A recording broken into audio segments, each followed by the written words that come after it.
ocupando esta tribuna para poder apresentar a minha candidatura à presidência da Câmara dos Deputados. Queria agradecer a cada deputada, a cada deputado que me recebeu no seu estado, que ouviu as nossas propostas, cada deputado e cada deputada que compartilhou e esteve com a gente nas redes sociais, que atenderam o nosso telefonema nesse período de pandemia. Os contatos, às vezes, são por telefone, não presenciais, e isso faz muita falta. Agradeço a todos que não puderam declarar o voto na nossa candidatura, porque foram coagidos, porque foram ameaçados pelo governo. Agradeço de coração a oportunidade de apresentar a nossa candidatura. Nos últimos 30 dias, nós vimos que a sociedade está debatendo esta disputa aqui na Câmara Federal. Não é qualquer disputa. Nós vamos definir hoje qual Brasil nós teremos nos próximos 2 anos.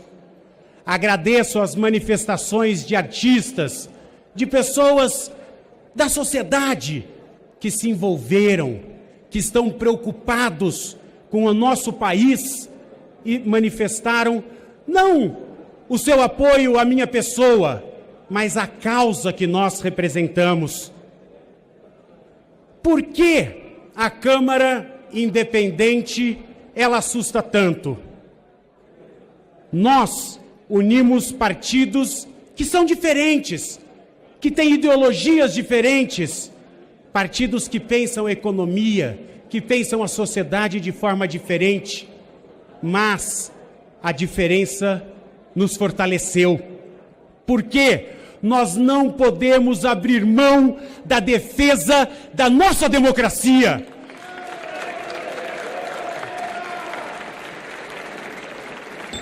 Nós não podemos abrir mão da defesa das nossas instituições. Esta semana, o mesmo delinquente que soltou fogos de artifícios em cima do Supremo e que agrediu aquela enfermeira nas manifestações, estava depredando o nosso material de campanha. Aonde tem democracia nesses atos extremistas e radicais? Eu não flerto com esse tipo de gente, e nem a nossa candidatura. A Câmara Independente é para que a gente possa fazer a diferença, independente e harmônica com os demais poderes, independente com o diálogo. Mas a Câmara Independente, nesses últimos 2 anos, sob a presidência do presidente Rodrigo Maia, a quem eu quero fazer uma saudação e agradecer pelo apoio, foi fundamental para debater assuntos que interessam a nossa população. Eu vou citar apenas 3. Primeiro, a PEC do orçamento de guerra, que possibilitou ajuda a todos os estados e a todos os municípios. Está aqui o prefeito Duarte Nogueira, da minha cidade, Ribeirão Preto. Se não fosse a participação e atuação da Câmara Independente, os municípios e os estados estariam em situação de calamidade. Nem recurso para pagar os funcionários nós teríamos, muito menos para assistir a população nas suas necessidades mais urgentes, agora, principalmente na área da saúde. Foi a Câmara Independente que conseguiu avançar neste tema. A Câmara Independente votou o Fundeb, quando muitos partidos queriam fazer obstrução, não queriam mais recurso para a educação, a Câmara Independente deixou o discurso e foi para a prática, fazendo com que a educação básica tenha mais recursos. A Câmara Independente fez o auxílio emergencial passar de R$200 para R$600, e isso fez toda a diferença para a população mais simples. Precisamos voltar a debater uma agenda social para acolher as pessoas que estão passando extrema dificuldade com essa pandemia que ainda não acabou. Por isso, nós queremos uma Câmara independente, sempre com diálogo.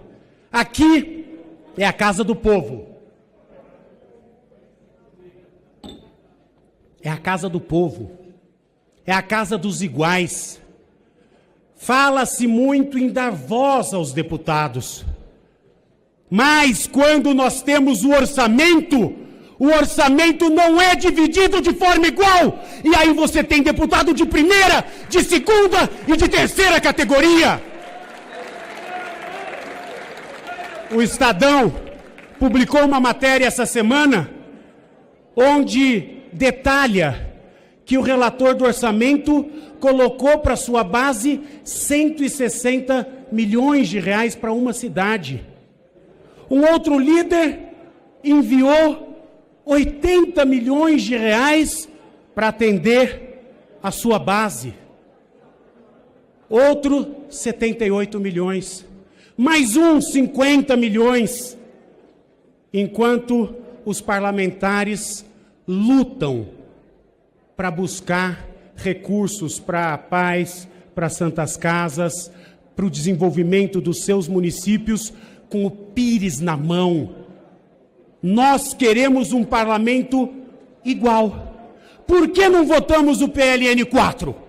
O PLN 4, que era a regulamentação do orçamento impositivo. Isso sim dá igualdade para os 513 deputados federais. É compromisso. Se Deus me der a oportunidade de ser presidente da Câmara dos Deputados, eu assumo o compromisso de regulamentar o orçamento impositivo. Não só voz, mas recursos legítimos republicanos no orçamento, para que todos possam exercer na sua plenitude os seus mandatos. Quero dizer que nós temos um compromisso com a pauta de Brasil. Nós precisamos avançar em reformas. Por que não nos botamos ainda a reforma tributária? Se o Brasil precisa gerar emprego e renda, melhorar o ambiente de negócio, destravar a nossa economia, não é a briga política que vai fazer com que a gente não consiga. E uma das prioridades da nossa administração será votar reforma tributária para o Brasil ter esperança novamente de crescimento e de geração de emprego e renda. Vamos votar a pauta social e vamos continuar enfrentando a pandemia. Que país é esse que não se sensibiliza com 220 mil mortes? Esta casa votou todos os projetos para o enfrentamento da pandemia. Aí houve uma união da esquerda, da direita, do centro, de todos. E eu queria agradecer o apoio dos partidos que formam a Frente Ampla. São 10 partidos: o PSDB, Cidadania, o PV, Solidariedade, o MDB, o PDT, o PT, o PSB, o PCdoB e a Rede. Obrigado de coração por esse apoio. Para ser presidente da Câmara dos Deputados é preciso ter espírito público. É preciso pensar no Brasil e não em pequenos grupos. E para que todos os parlamentares tenham condições de exercer na sua plenitude o seu mandato, é preciso que este parlamento seja respeitado. Este é o parlamento de Ulisses Guimarães, que não se ajoelha a ninguém, muito menos ao poder executivo. É colaborativo, diálogo, conversa, mas nunca vai ficar de joelhos. Por isso eu peço o voto de confiança das deputadas e deputados. Por isso, eu peço para que vocês analisem e reflitam sobre o que nós estamos vivendo. Faz toda a diferença para o Brasil esta eleição. Teve uma matéria que o governo estava pedindo para deputado gravar voto. Pelo amor de Deus, gente, que parlamento é esse? Nós temos que respeitar os 513 deputados e confiar na palavra.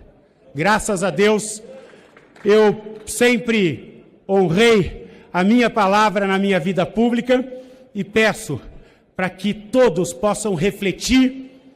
Vamos para o segundo turno e a vitória, se Deus quiser.